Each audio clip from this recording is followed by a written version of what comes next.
Good morning. कैसे हो दोस्तों आप सब? ठीक हो? देखो, अपन ने जो ओडिमा है, पहले तो अपन ने पढ़ा फ्लूइड का डिस्टर्बेंस, किस किस हिसाब से अपना फ्लूइड क्या होता है, डिस्टर्बेंस होता है अपनी बॉडी के अंदर। फिर अपन ने पढ़ा क्या, ओडिमा। ओडिमा क्या होता है और इसके टाइप देखे। अब इसकी अपन देखेंगे पैथोजेनेसिस। मैंने आपको बताया था ओडिमा रेस्पॉन्सिबल होता है टू प्रेशर के लिए। फर्स्ट होता है ऑनकोटिक प्रेशर, दूसरा होता है हाइड्रोस्टेटिक प्रेशर।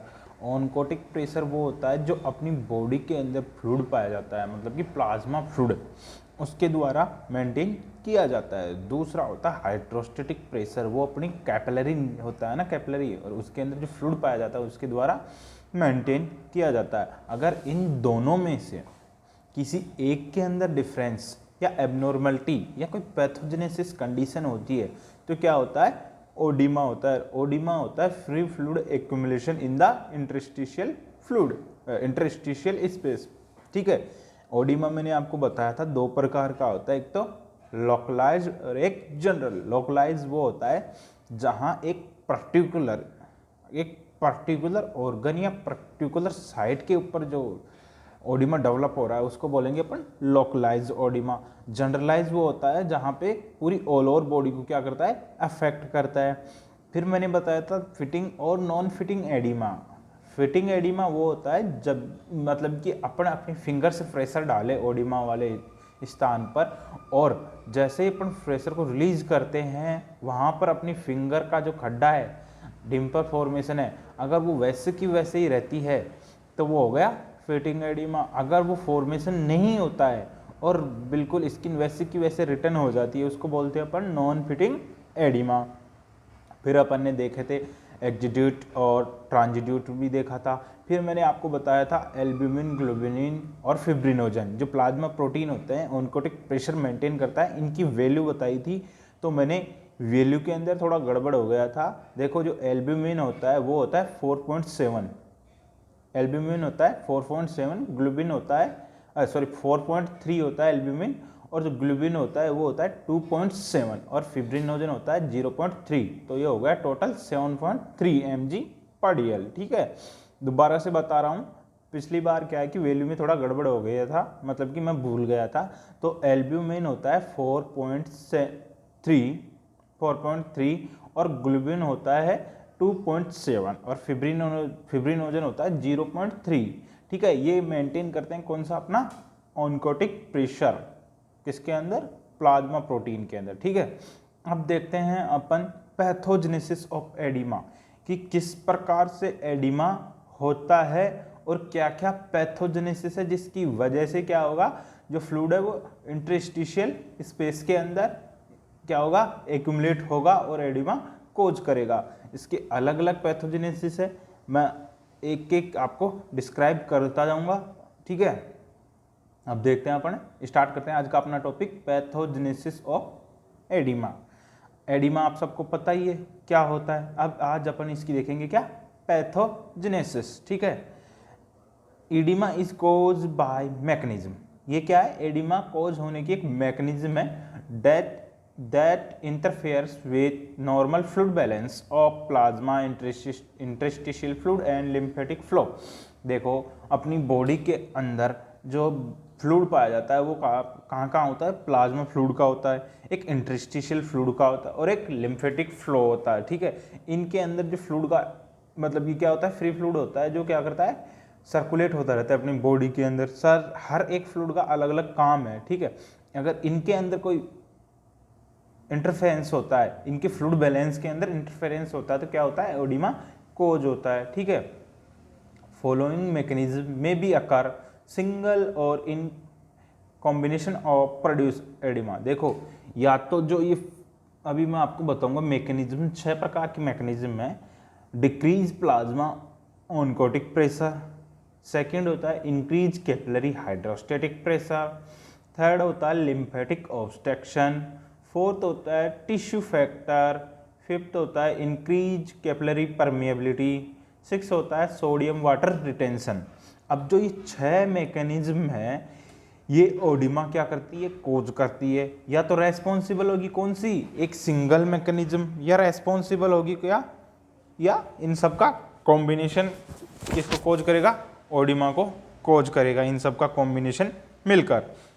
ठीक है, अब ये जो 6 प्रकार की मैकेनिज्म है कि किसके अंदर क्या होता है और क्या नहीं, और किस वजह से एडिमा लीड करेगा, कौन कौन से ऑर्गन को अफेक्ट करेगा और क्या क्या होगा, ये सब इन मैकेनिज्म के अंदर अपन देखेंगे। तो सबसे पहली मैकेनिज्म है अपनी first, decrease plasma oncotic pressure. अब जो मैंने आपको अभी बताया कि अपनी प्लाज्मा के अंदर 3 प्रकार के प्रोटीन होते हैं, ठीक, वो क्या करते हैं, ऑनकोटिक प्रेशर को मेंटेन करने का काम करते हैं। अब जो प्लाज्मा प्रोटीन है इनके अंदर क्या हो जाए, कमी हो जाए या बाहर निकलना स्टार्ट हो जाए तो वो क्या लीड करेगा, ओडिमा कोज करेगा। जो नॉर्मल ऑनकोटिक प्रेशर था वो क्या होगा, मेंटेन नहीं रह पाएगा, जिसकी वजह से क्या होगा, फ्लूइड क्या एस्केप आउट हो जाएगा, किसके अंदर, बाहर होना स्टार्ट होगा, जो प्रोटीन है वो बाहर होगा, जिसकी वजह से क्या होगा, ओडिमा होगा। ठीक है, अब देखते हैं decrease total plasma level less than 5 ग्राम पर DL। अब मैंने आपको बताया कि प्लाज्मा प्रोटीन कितने होते हैं, 3 होते हैं, एल्ब्यूमिन, ग्लोबुलिन और फिब्रिनोजन। इनका जो तीनों का नॉर्मल प्रेशर होता है, ठीक है, वो यहाँ पर दे रखा है या तो 6 होगा या 7 या 8 या 6, ठीक है, यानी 6.7 या 8.6 के बीच में होता है। ठीक, उसके अंदर कोई चेंजेज आ जाए जिसकी वजह से क्या होगा, जो अपना ऑनकोटिक प्रेशर है वो बिगड़ जाए, जिसकी वजह से क्या होगी, एडिमा होगी। देखो इसके अंदर दे रखा है decrease total plasma level less than 5 ग्राम पर DL, मतलब कि 5 ग्राम पर DL of protein result in low osmotic pressure that is possible for increase outward movement of fluid and cause edema। ठीक है, क्या होगा, जो ये जैसे ही प्रोटीन है, प्लाज्मा प्रोटीन का लेवल कम हो जाएगा तो जो फ्लूइड का जो इंटरस्टिशियल फ्लूइड पाया जाता है वो क्या करेगा, उसका आउटवर्ड मूवमेंट हो जाएगा, जिसकी वजह से क्या होगा, ओडिमा कोज होगा। अब देखते हैं कौन कौन सी कंडीशन के अंदर होता है। फर्स्ट है oedema due to renal disease like nephrotic syndrome, glomerulonephritis. किसकी वजह से, इसमें दे रखा है रीनल फेलियर यानी रीनल डिजीज की वजह से। अब रीनल क्या करता है, मेंटेन करता है, वाटर वगैरह बैलेंस वगैरह सबको क्या करता है, मेंटेन करता है। ठीक, नेक्स्ट है सेकंड है ascites due to liver disease, liver cirrhosis, oedema due to other cause of hypoproteinaemia. Hypoproteinaemia मतलब कि प्रोटीन का जो लेवल है, जो ऑनकोटिक प्रेशर है वो मेंटेन किया जाता है प्लाज्मा प्रोटीन्स के द्वारा। अगर जो प्रोटीन्स है वो बाहर या उनकी कमी हो जाती है, जिसकी वजह से क्या हो जाता है, हाइड्रोस्टेटिक प्रेशर बढ़ जाता है। हाइड्रोस्टेटिक प्रेशर मतलब कि फ्लूइड का प्रेशर बढ़ जाएगा तो क्या होगा, एडिमा अकर होगा। अब नेक्स्ट देखते हैं अपना second, increase capillary hydrostatic pressure. अब हाइड्रो वर्ड जहाँ पे भी आएगा वो किसके लिए आएगा, वाटर के लिए। तो इसका मतलब सीधा सीधा है, मतलब कि जो बॉडी के अंदर फ्लूइड है या इलेक्ट्रोलाइट्स फ्लूइड वगैरह होते हैं उनके अंदर जो नॉर्मल फंक्शनिंग है, जो नॉर्मल लेवल से है उससे ज़्यादा हो जाएगा तो क्या हो जाएगा, एडिमा होना स्टार्ट हो जाएगा। देखो, the hydrostatic pressure of the capillary is the force that normally lead to the divide from fluid through the capillary wall into interstitial fluid by the center acting the force of plasma oncotic pressure। देखो, जो capillary है उसके द्वारा, मतलब कि water का pressure लगाया जाता है किसके ऊपर, कैपिलरी वॉल के ऊपर, किसके द्वारा, इंटरस्टिशियल फ्लूइड के द्वारा। ठीक है, और वो एक्टिंग किया, किसके द्वारा एक्ट किया जाता है, force of the plasma oncotic pressure, उसको क्या बोलते हैं पढ़े, hydrostatic pressure. A rise in the pressure at venular end more than plasma oncotic pressure can cause oedema. जो प्लाज्मा ऑनकोटिक प्रेशर है उससे ज़्यादा, देखो 2 प्रकार का मैंने बताया था, 2 प्रकार के प्रेशर मेंटेन करता है अपनी बॉडी के अंदर, जिसकी वजह से फ्लूइड एस्केप आउट होना स्टार्ट हो जाता है। एक तो ऑनकोटिक प्रेशर और एक हाइड्रोस्टेटिक प्रेशर। अब इस कंडीशन में क्या हो रहा है, ऑनकोटिक प्रेशर है वो क्या कर रहा है, नॉर्मल से ज़्यादा, सॉरी ऑनकोटिक नहीं, हाइड्रोस्टेटिक प्रेशर है वो नॉर्मल से ज़्यादा बढ़ रहा है। किसकी तुलना में, जो अपना प्लाज्मा प्रोटीन यानी ऑनकोटिक प्रेशर है उसकी तुलना में क्या हो रहा है, ज़्यादा हो रहा है। ठीक है, तो क्या होगा, देखो नॉर्मली क्या है इसमें present, normally oncotic pressure present है, लेकिन बढ़ कौन सा रहा है, हाइड्रोस्टेटिक प्रेशर, तो वो क्या कोज करेगा, एडिमा कोज करेगा। एग्जाम्पल देखते हैं, oedema of cardiac disease like CHF congestive heart failure, इसके अंदर भी क्या हो जाता है, हार्ट अनेबल हो जाता है किसके लिए, पंपिंग करने के लिए। अब पंपिंग नहीं कर पाएगा तो फ्लूइड का एक्यूमुलेशन कहाँ के अंदर होगा, किसके अंदर होगा, हार्ट के अंदर। वो लीड करेगा किसको, ओडिमा को। Ascites of liver disease, possible congestion in circulation due to thrombus of vein, pressure और प्रेग्नेंट यूट्रस, पोस्चुरल ओडिमा या वेरिकोज वेन। देखो किसी भी सर्कुलेशन के अंदर कोई थ्रम्बस या एम्बुलाई क्या हो जाए, एक्यूमुलेट हो जाए, और जिसकी वजह से जो फ्लूइड का वे है, मतलब कि रास्ता है, वो उसके अंदर ऑब्स्ट्रक्शन आ जाए, तो क्या होगा, फ्लूइड जो जहां से ओरिजिन हो रहा है वहीं की वहीं क्या हो जाएगा, इकट्ठा होना स्टार्ट कर देगा और क्या कोज करेगा, ओडिमा कोज करेगा। थर्ड है अपना लिम्फेटिक ऑब्स्ट्रक्शन।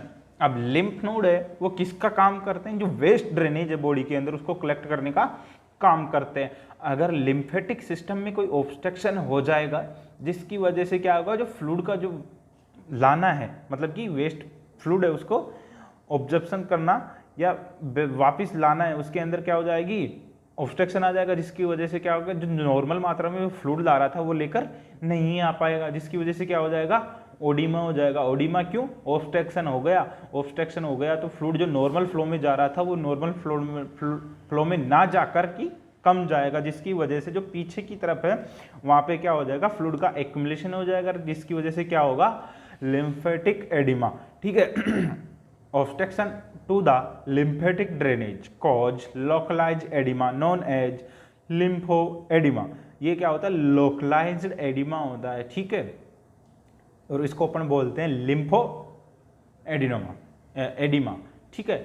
अब देखते हैं अपन example, removal of the axillary lymph node in radial mastectomy for carcinoma of breast cause lymph adenoma of the affected arm. देखो ब्रेस्ट का कैंसर होता है तो उसके अंदर क्या करते हैं अपन, पार्शियली क्या करते हैं, मैसेक्टॉमी करते हैं, मतलब कि थोड़ा बहुत जो है ब्रेस्ट को उसको रिमूव करते हैं। अब वहाँ पर जो रिमूव करते टाइम पे जो लिम्फ नोड है वो भी क्या हो जाते हैं, या तो कट हो जाते हैं या ऑब्स्ट्रक्टेड हो जाते हैं, जिसकी वजह से क्या होता है, जो अफेक्टेड आर्म है उसके अंदर क्या हो जाता है, ओडिमा डेवलप हो जाता है।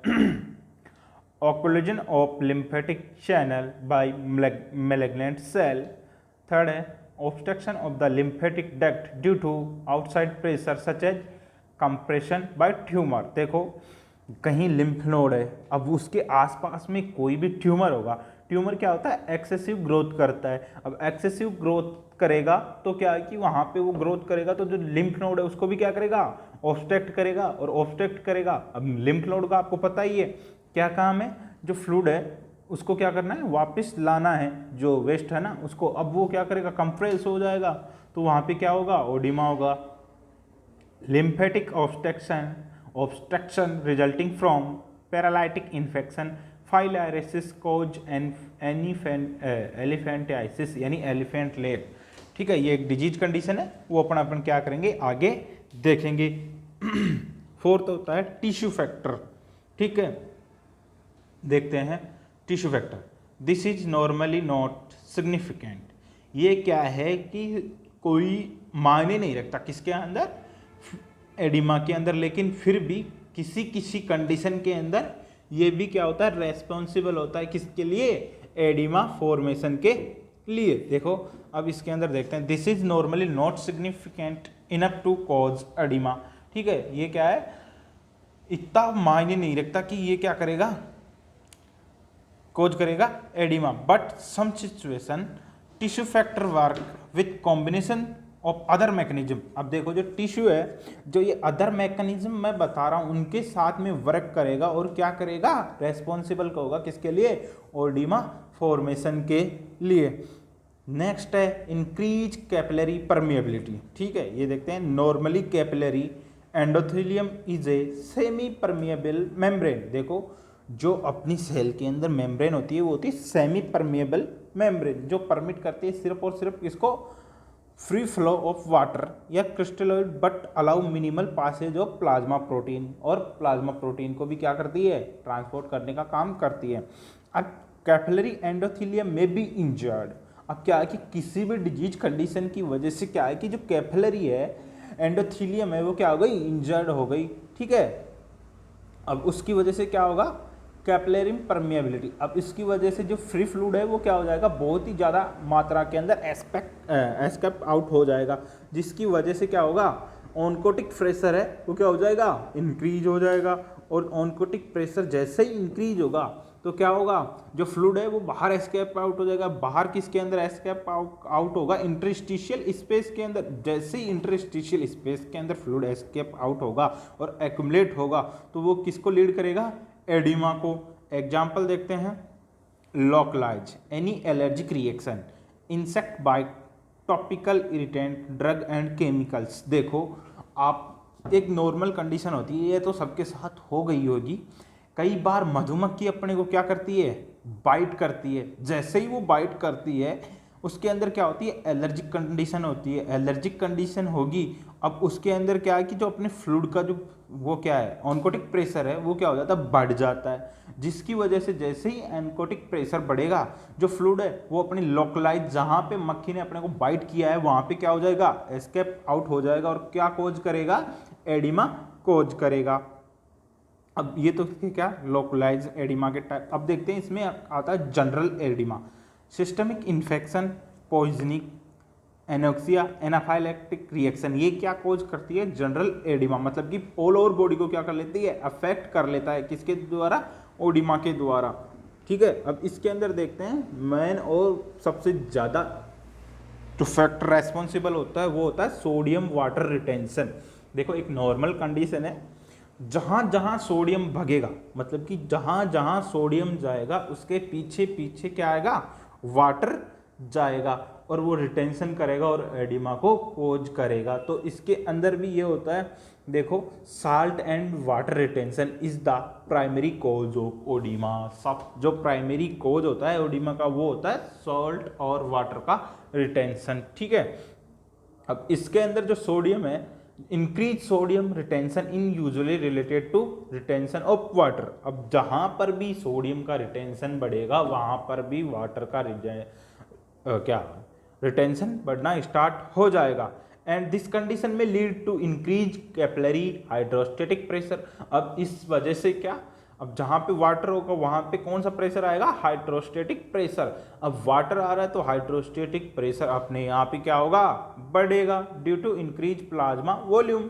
अब जो प्लाज्मा वॉल्यूम है वो भी बढ़ेगी, लेकिन जो प्लाज्मा प्रोटीन या कॉलॉइड ऑस्मोटिक प्रेशर है वो क्या हो जाएगा, डिक्रीज हो जाएगा। किसकी वजह से, डाइल्यूटेशन या इफेक्ट ऑन, और किसको इफेक्ट करेगा, एल्ब्यूमिन को इफेक्ट करेगा, और इसकी वजह से क्या होगा, ओडिमा होगा। एग्जाम्पल रीनल फेलियर, ये भी रीनल फेलियर होता है तो ऑल ओवर बॉडी को क्या करता है, अफेक्ट करता है और ओडिमा होता है। इसके अंदर भी वही कंडीशन होती है, इसके अंदर सोडियम और वाटर का रिटेंशन बढ़ जाता है जिसकी वजह से ओडिमा होता है। नेक्स्ट है कंजेस्टिव हार्ट फेलियर। अब देखते हैं इसके अंदर एक जो चार्ट है उसके अकॉर्डिंग देखते हैं। देखो डिक्रीज एल्ब्यूमिन, जैसे ही एल्ब्यूमिन डिक्रीज होगा ये क्या करता है, सिंथेटिक हो रहा है, सिरोसिस ऑफ लीवर। जैसे ही एल्ब्यूमिन कम होगा, एल्ब्यूमिन किसका पार्ट होता है, प्लाज्मा प्रोटीन का। अब एल्ब्यूमिन कम होता है तो सीधी सीधी बात है प्लाज्मा प्रोटीन भी कम होंगे। अब प्लाज्मा प्रोटीन जैसे ही कम होता है तो जो प्रेशर, अब प्लाज्मा के द्वारा कौन सा प्रेशर मेंटेन किया जाता है, ऑनकोटिक प्रेशर। अब प्लाज्मा प्रोटीन कम हो रहे हैं तो साथ के साथ ऑनकोटिक प्रेशर भी कम होगा और लीड करेगा किसको, ओडिमा को, ठीक है। अब देखते हैं इंक्रीज एल्ब्यूमिन। अब एल्ब्यूमिन जैसे ही बढ़ेगा तो क्या होगा, जो अपना प्लाज्मा प्रोटीन है वो कम होगा, और जैसे ही प्लाज्मा प्रोटीन कम होगा तो ऑनकोटिक प्रेशर भी क्या होगा, कम होगा और लीड करेगा किसको, एडिमा को। अब देखते हैं कंजेस्टिव हार्ट फेलियर के अंदर क्या कंडीशन होती है। अब कंजेस्टिव हार्ट फेलियर के अंदर क्या होता है, जो हार्ट है वो अनेबल होता है किसको, जो बॉडी फ्लूइड है उसको पंप आउट करने में, और क्या होता है, फ्लूइड का एक्यूमुलेशन होना स्टार्ट हो जाता है। अब जैसे ही फ्लूइड एक्यूमुलेट होगा तो जो रीनल का फ्लो है वो भी क्या हो जाएगा, डिक्रीज हो जाएगा, ठीक है। एक्टिवेशन, अब जैसे ही रीनल फ्लो डिक्रीज होता है तो रीनल के अंदर मतलब कि एक कंडीशन होती है जिसके अंदर रेनिन एंजियोटेंसिन एल्डोस्टेरोन हार्मोन होता है, वो क्या होता है, अपनी मैकेनिज्म स्टार्ट करना शुरू कर देता है। अब जैसे ही एल्डोस्टेरोन या एंजियोटेंसिन एल्डोस्टेरोन हार्मोन स्टार्ट होता है किसके अंदर, रीनल फेलियर के अंदर, अब वो क्या करेगा, जैसे ही स्टार्ट होगा तो retention of the sodium and water, अब वो क्या करता है, वो लीड करता है किसको, सोडियम एंड वाटर को रिटेंशन करने में। अब मैंने बताया जहां जहां सोडियम और वाटर रिटेंशन होगा वहां पर फ्लूइड की वॉल्यूम क्या होगी, बढ़ेगी। अब उसकी वजह से क्या होगा, जो इंक्रीज ब्लड वॉल्यूम, जैसे ही ब्लड वॉल्यूम इंक्रीज होगा और हाइड्रोस्टेटिक प्रेशर इंक्रीज होगा तो किसको लीड करेगा, ओडिमा को अंदर। और सेकेंड कंडीशन होती है इंक्रीज कैपिलरी हाइड्रोस्टेटिक प्रेशर। अब कंजस्टिव हार्ट फेलियर में आपको पता है फ्लूइड एक्यूमुलेट हो जाएगा, जैसे ही फ्लूइड एक्यूमुलेट होगा तो हाइड्रोस्टेटिक प्रेशर बढ़ेगा और लीड करेगा किसको, ओडिमा को। ठीक है, ये तो अपनी क्या हुई, पैथोजेनेसिस कंप्लीट होती है किसकी, एडिमा की। अब देखते हैं pathogenesis and morphological changes in different type of oedema, अलग अलग टाइप के एडिमा के अंदर क्या क्या मॉर्फोलॉजिकल चेंजेज आते हैं, ठीक है, और उसकी क्या क्या पैथोजेनेसिस होती है वो देखते हैं। अब फर्स्ट आती है अपनी रीनल एडिमा। अब रीनल एडिमा क्या होता है, पूरी बॉडी को क्या करता है, अफेक्ट करता है, उसको बोलते हैं अपन जनरलाइज एडिमा। अब इसके अंदर क्या होता है, देखो generalise oedema occur in certain disease of renal region such as nephrotic syndrome, glomerulonephritis and renal failure. अब ये तीनों जो कंडीशन है उसके अंदर क्या होता है, ओडिमा, क्या होता है, ओडिमा, क्योंकि नेफ्रोटिक सिंड्रोम ठीक है, और ग्लोमेरुलोनेफ्राइटिस ये रिलेटेड है किससे, किडनी से या रीनल से। अब इसके अंदर देखते हैं first oedema in nephrotic syndrome. अब नेफ्रोटिक सिंड्रोम के अंदर ओडिमा कैसे होगा, उसकी पैथोजेनेसिस देखते हैं। अब देखो जो इसके अंदर क्या होगा, सबसे पहले डिक्रीज होगा कौन सा, प्लाज्मा ऑनकोटिक प्रेशर, और जैसे ही प्लाज्मा ऑनकोटिक प्रेशर कम होता है, सोडियम एंड वाटर जो अपना हाइड्रोस्टेटिक प्रेशर वो क्या हो जाता है, इंक्रीज होता है। जैसे ही हाइड्रोस्टेटिक प्रेशर इंक्रीज होता है क्या एक्टिवेट हो जाता है, RAS renin angiotensin aldosterone hormone, वो एक्टिवेट हो जाएगा। वो एक्टिवेट होकर क्या करेगा, सोडियम एंड वाटर का रिटेंशन करेगा। अब जैसे ही सोडियम एंड वाटर रिटेंशन होता है क्या होता है, oedema. Nephrotic syndrome is classically more severe and mark is present in subcutaneous tissue as well as in the visceral organ, the affected organ is enlarge. अब देखो जो ऑर्गन होगा वो क्या होगा, एनलार्ज होगा, क्योंकि उसके अंदर क्या हो गया, फ्लूइड का एक्यूमुलेशन हो गया। अब माइक्रोस्कोपिक चेंजेस देखते हैं। Oedema fluid separates connective tissue, fibrous or subcutaneous tissue depending upon protein content. The oedema fluid appear pale and eosinophilic or more or may be deeply eosinophilic and granular. अब जहाँ पर भी oedema होगा वो क्या है कि एनलार्ज हो जाएगा और वहाँ पर क्या होगा, पेल हो जाएगा। ठीक है, नेक्स्ट देखते हैं B oedema in nephrotic syndrome. This type of oedema is not due to hypoproteinemia but is largely due to excessive absorption of sodium and water renal tubules via renin angiotensin aldosterone mechanism। देखो जो nephrotic syndrome होता है वो hypoproteinaemia की वजह से नहीं होता है। अब जो अपना फर्स्ट होता है वो किसकी वजह से होता है, हाइपोप्रोटीनीमिया। इसके अंदर जो प्लाज्मा प्रोटीन है वो कम हो जाएगा। अब जो ये नेफ्रोटिक सिंड्रोम है इसके अंदर क्या होता है, जो प्लाज्मा प्रोटीन है वो कम नहीं होते हैं, बल्कि इसके अंदर जो रेनिन एंजियोटेंसिन एल्डोस्टेरोन मैकेनिज्म है वो क्या करती है, सोडियम और वाटर का रिटेंशन करती है, बहुत ज़्यादा रिटेंशन एब्जॉर्प्शन करना स्टार्ट करती है। अब जहाँ पर सोडियम का एब्जॉर्प्शन ज़्यादा होगा वहाँ पर वाटर अपने आप ही इफेक्ट करेगा, तो जिसकी वजह से क्या होगा, एडिमा डेवलप होगा। पैथोजेनेसिस देखते हैं इसमें अंदर क्या होता है, नेफ्रोटिक सिंड्रोम के अंदर सोडियम एंड वाटर रिटेंशन, जिसकी वजह से क्या होगा, ओडिमा होगा। साइट ऑफ ओडिमा सॉरी, अब कौन कौन सी साइट होती है एडिमा की, ठीक है। Mostly oedema occur in loose connective tissue. Loose connective tissue कहाँ कहाँ पाए जाते हैं, face, eye, ankle and genital area, वहाँ पर क्या होगा, एडिमा देखने को मिलेगा। नेक्स्ट देखते हैं कंजस्टिव हार्ट फेलियर। अब इसके अंदर तीन मैकेनिज्म है। इंक्रीज सेंट्रल वीनस प्रेशर, जैसे ही सेंट्रल वीनस प्रेशर बढ़ेगा, अब सेंट्रल वीनस प्रेशर बढ़ता है तो हाइड्रोस्टेटिक प्रेशर बढ़ता है और लीड करता है किसको, ओडिमा को। दूसरा देखते हैं कंजेस्टिव हार्ट फेलियर क्या होता है, इनेबल टू पंप ब्लड, ठीक है। अब वो क्या होता है, इसके अंदर ब्लड को क्या पंप आउट नहीं कर सकता, जिसकी वजह से कार्डियक आउटपुट कम हो जाएगा। जैसे ही कार्डियक आउटपुट कम होगा तो हाइपोवोलीमिया, हाइपोवोलीमिया की कंडीशन में क्या होता है, जो रीनल इस्कीमिया होगा। अब जैसे ही हाइपोवोलीमिया होता है, रीनल के अंदर रास एक्टिवेटेड हो जाता है, activation of the renal angiotensin aldosterone mechanism. अब जैसे ही ये मैकेनिज्म स्टार्ट होती है तो सोडियम एंड वाटर का रिटेंशन होना स्टार्ट हो जाता है और क्या लीड करता है, ओडिमा। और थर्ड कंडीशन होती है क्रोनिक हाइपोक्सिया। अब हाइपोक्सिया की कंडीशन के अंदर कौन सा प्रेशर बढ़ता है, इंक्रीज कैपिलरी परमिएबिलिटी, और क्या लीड करेगी, cardiac oedema. In left side heart failure venous congestive mostly in the lungs. अब लेफ्ट साइड हार्ट फेलियर के अंदर किसको मोस्टली अफेक्ट करता है, लंग्स को, so that pulmonary oedema develop rather than the generalise oedema. तो left side के अंदर पहले क्या होता है, पल्मोनरी एडिमा डेवलप होता है, उसके बाद में जनरल एडिमा होता है। Cardiac oedema is influence by gravity. Cardiac oedema किसको इन्फ्लुएंस करता है, ग्रेविटी के द्वारा। So it is also known age dependent oedema, dependent oedema, ठीक है। Example, in an ambulatory patient, यानी एम्बुलेटरी का मतलब मूविंग पेशेंट, चलता फिरता patient, it is on the lower extremities while in bed ridden patient edema appear in sacral and genital area, ठीक है।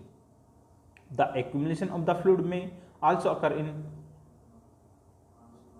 serious cavity, अलग अलग कैविटी के अंदर भी होता है। अब देखते हैं pulmonary edema, it is an important form of localized edema। ये क्या है, important form है किसकी, localized edema की। it can cause serious functional impairment and also have special factor। The special factor differentiated the pulmonary edema from other body organs edema.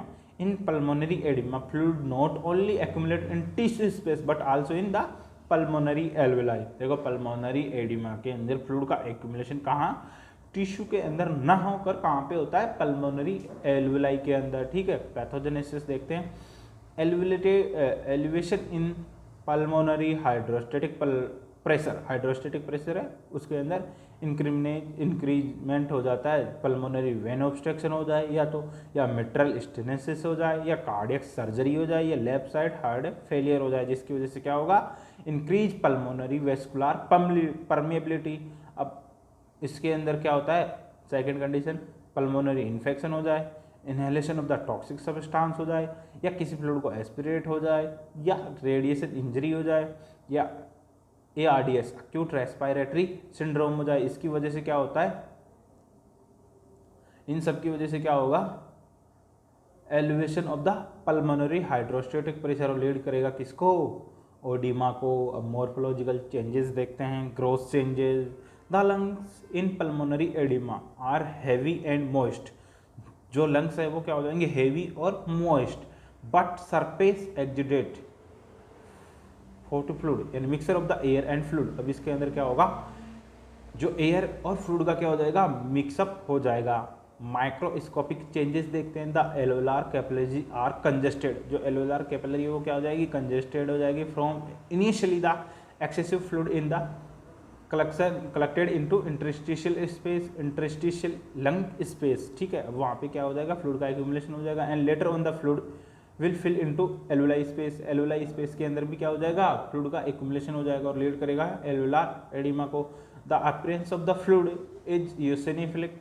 जो fluid है वो यूसिनोफिलिक होगा, ग्रेन्युलर होगा, पिंक होगा, with material mix with some RBC and alveolar macrophages.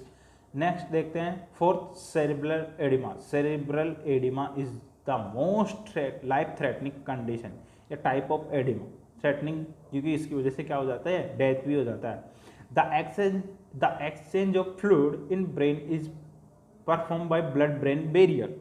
देखो जो अपने brain के अंदर एक क्या होता है, BB से बैरियर होता है, ब्लड ब्रेन बैरियर सेंटर, वो क्या किसी भी चीज़ को आने जाने पर क्या होता है, रोक लगा देता है, ठीक है। तो इसके अंदर क्या हो जाता है, the exchange of the fluid in brain is perform by the blood brain barrier, ठीक है, इसकी वजह से होता है। Located at the endothelial cell of capillary. Cerebral oedema is of 3 type, एक तो vasogenic cerebral oedema, the white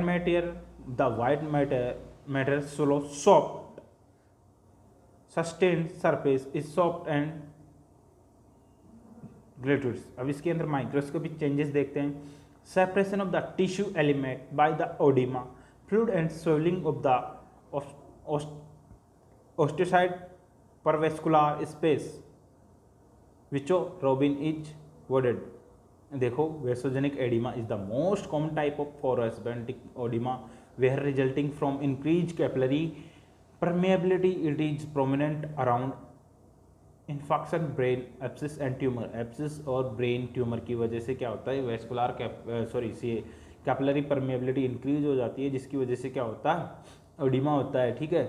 cytotoxic cerebral oedema. Cytotoxic, cyto मतलब कि टॉक्सिक, मतलब कि कोई भी टॉक्सिक पदार्थ जिसकी वजह से क्या हो रहा है, एडिमा डेवलप हो रहा है। In this the blood brain barrier is intact, मतलब कि इंटैक्ट हो जाता है, and fluid accumulation in is intracellular, और फ्लूइड का एक्यूमुलेशन कहाँ हो जाता है, इंट्रासेलुलर के अंदर। माइक्रोस्कोपिक चेंजेस देखते हैं। The cells are swollen and vesicled, swollen हो जाती है और वेस्कुलेटेड हो जाती है। थर्ड है interstitial oedema. This type of cerebral oedema occur when excessive fluid cross the ependymal lining of the ventricles. अब जो वेंट्रिकल्स की लाइनिंग है उसको क्या कर जाती है, क्रॉस कर जाती है। The fluid accumulate in the periventricular white matter. Periventricular white matter वहाँ पे क्या हो जाएगा, एक्यूमुलेट हो जाएगा, और किसको लीड करेगा, इंटरस्टिशियल एडिमा को। Example non communicating hydrocephalus. अब हाइड्रोसिप्लस एक होती है जो अपने ब्रेन के वेंट्रिकल्स है उसके अंदर क्या हो जाती है, वाटर का एक्यूमुलेशन, मतलब कि फ्लूइड का एक्यूमुलेशन हो जाएगा, और किसको लीड करेगा, किसको लीड करेगा, इंटरस्टिशियल एडिमा, यानी वेंट्रिकल्स को क्या करेगा, उसके अंदर फ्लूइड एक्यूमुलेशन हो जाएगा, तो क्या होगा, एडिमा होगा, ठीक है, हाइड्रोसिप्लस होगा, ठीक है। ये आज का अपना क्या था टॉपिक, और एडिमा यहाँ पे कंप्लीट होता है। नेक्स्ट टॉपिक अपन नेक्स्ट क्लास के अंदर देखेंगे। Thank you.